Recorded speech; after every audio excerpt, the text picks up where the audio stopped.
என்னடா ரொம்ப குஷியா இருக்க இன்னைக்கு? என்ன விஷயம்? அட நான் தான் என் தங்கச்சிக்கு ஃபீஸ் கட்டணும்னு சொல்லிட்டே இருந்தேன்ல. அந்த பணத்தை எப்படிடா புரட்டலான்னு பார்த்தப்ப ரொம்ப நாள் முன்னாடி என் ஃப்ரெண்டு எனக்கு ஒரு 20,000 கொடுக்க வேண்டியிருந்துச்சு. அது திடுதுப்புன்னு போட்டு விட்டான். அதை அப்படியே நேரா போய் ஃபீஸ் கட்டி விட்டு வந்துடுவேன். வா போலாம்.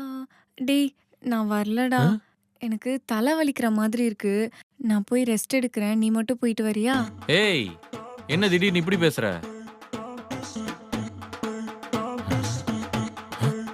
அந்த 20,000த்துல எதுவும் செலவு பண்ணியா?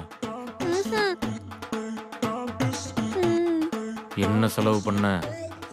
அது நெயில் எக்ஸ்டென்ஷனும் ஹேருக்கு போட்டாக்ஸும் பண்ணேன். சலூன் கடைக்கு போனியா? அட கழுது, அது என்ன ஒரு 200 ரூபா 300 ரூபா வருமா? அதுக்கெல்லாம் ஒன்றும் சொல்ல மாட்டேன் விடு. 18,000.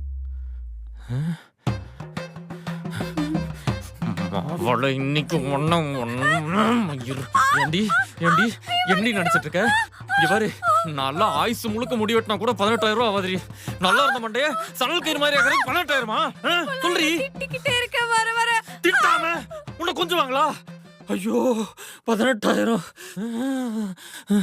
இருக்கிற இஎம்ஐ கட்ட முடியாம நான் இங்க மண்டையை பிச்சுட்டு உட்காந்துருக்கேன். இந்த காசு உங்க அப்பா வந்து கட்டுவானா? ஆமாடா, எங்க அப்பா கிட்ட ஒரு வார்த்தை சொன்னா போதும், அப்படியே காசு வாரி இறைச்சிட்டு வந்து உன் மூஞ்சில வீசுவாருடா. அப்படியா? சரி பண்ணு, இன்னைக்கு நானா அந்த கிழவனான்னு பாத்துறேன்.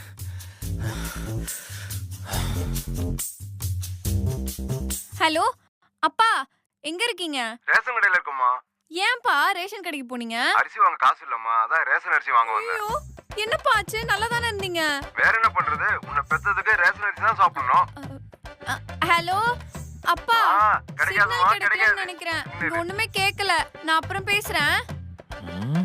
காசை வரி இறப்பானா? இறுதி உன் மூஞ்சில சேர்த்த வரி இறக்கிறேன். ஏய் ஓடாத.